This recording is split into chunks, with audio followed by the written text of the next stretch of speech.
When life gets unpredictable, preparation matters. In medicine, it's all about staying alert, ready for whatever comes through the door. On the road, it's no different. That's why Volvo designs vehicles to help anticipate risk, reduce harm, and protect lives. The Volvo XC90's advanced safety systems inspire confident decisions wherever the road takes you. The Volvo XC90, for life. Proud sponsor of the Pit Podcast. Learn more at volvocars.ca/safety. We are back on the Elias Makos Show. Justine McIntyre filling in for Elias Makos today. And very happy to be speaking now with Caroline Codsi. She is the founder and chief equity officer of Women in Governance. Hello, Caroline. Good morning, Justine. It's great to have you on the show. Great to be here. So we're talking, though, about something that is not so great, really a bit of a heavy topic today. And I want to get your take on it, but I'm just, seeing in the news is changing almost minute by minute here. Events escalating now in Lebanon. So we know that the Hezbollah leader, of course, Hassan Nasrallah, was killed in an airstrike on Lebanon's capital over the weekend. But then now we're also hearing news that Fatah Sharif, who is a Hamas leader, was killed with his wife, son, and daughter in an airstrike. And this news is just coming out now. Of course, ongoing military operations happening as we speak, Caroline. So I guess my first question for you is how are you feeling? How is this news impacting you here?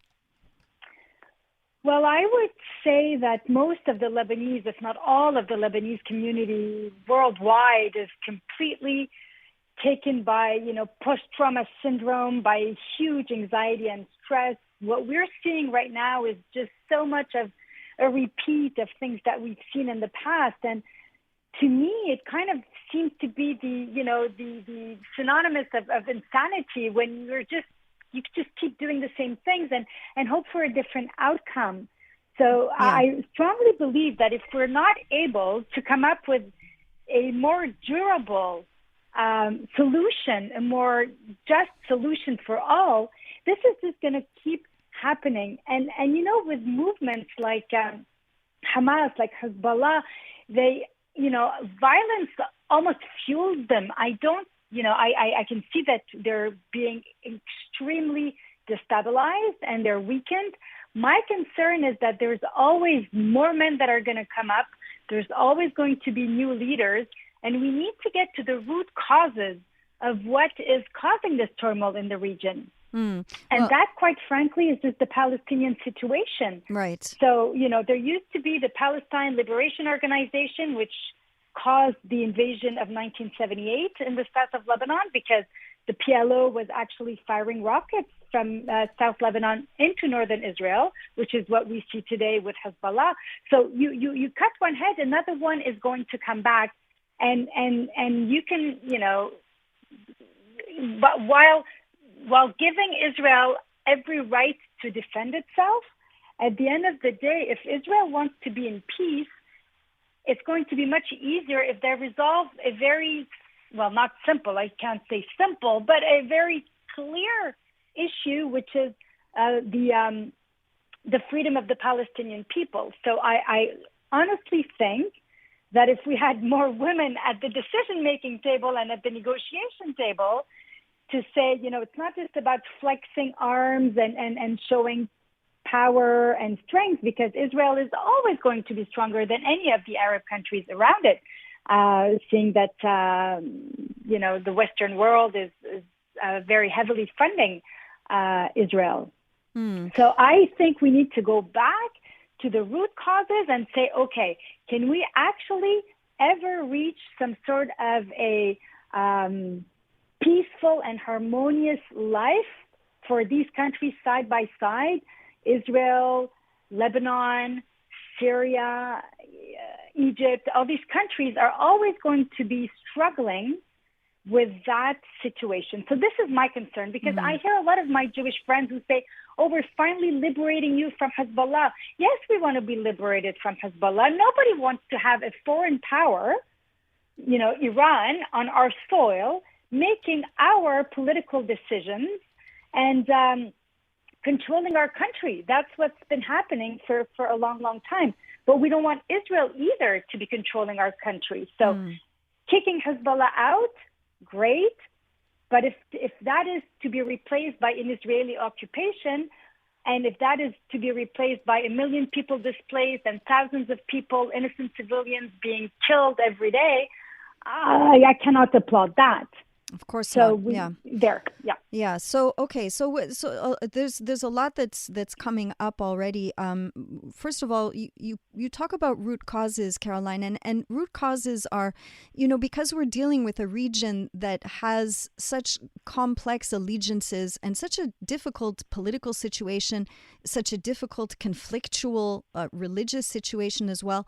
Root causes to me seem almost like a landmine. Like it almost might be worse to try to go back and to look at what are the root causes. And I think that perhaps the only way forward is to really look forward and to try to move beyond some of those conflicts that have just kept the whole region in gridlock, in deadlock for decades, really.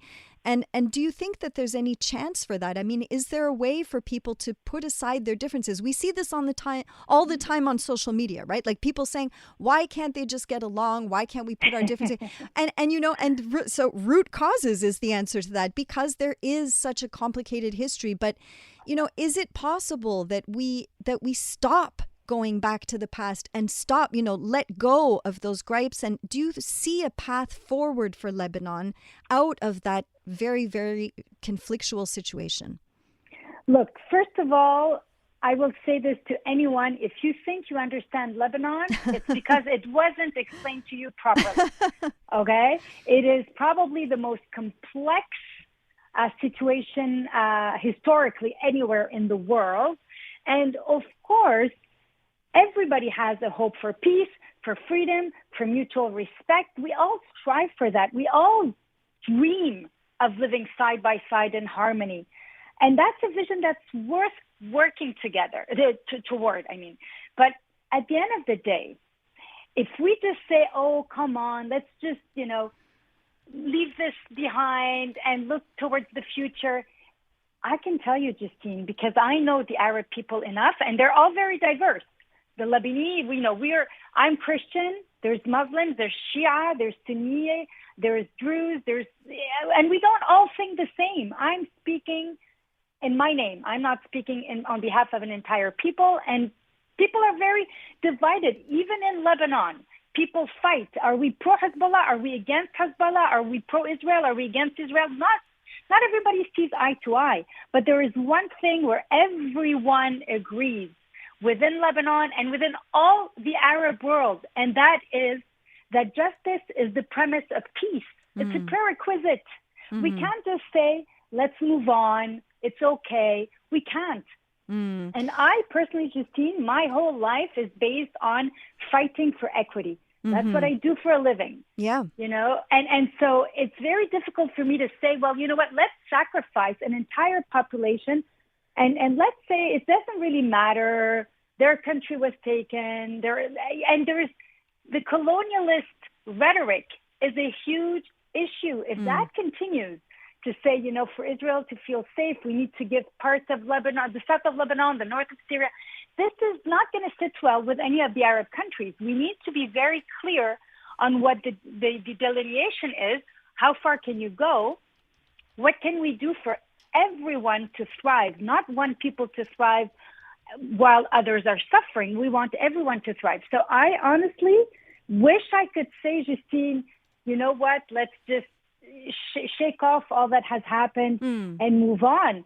But I don't think it's realistic to do that, and I don't think it's fair either. Certainly not realistic in the short term. And you're right. Lebanon is probably one of the most complicated countries to understand. Edward Said writes about it beautifully and talks about the fact that it is a place where over centuries and millennia, people of different faiths were able to somehow live together and make it work. And we can only hope that they find a path back towards that in the future. Exactly. And hopefully that all of the foreign countries that are actually fighting on our soil, Syria and Iran and Israel, this is not our battle. Our country is just geographically situated in a place where we are being used by foreign countries to, resolve their issues. But this needs to stop. And I'm 56 years old today, Justine. The war started when I was seven. Wow. And I lived under Israeli occupation.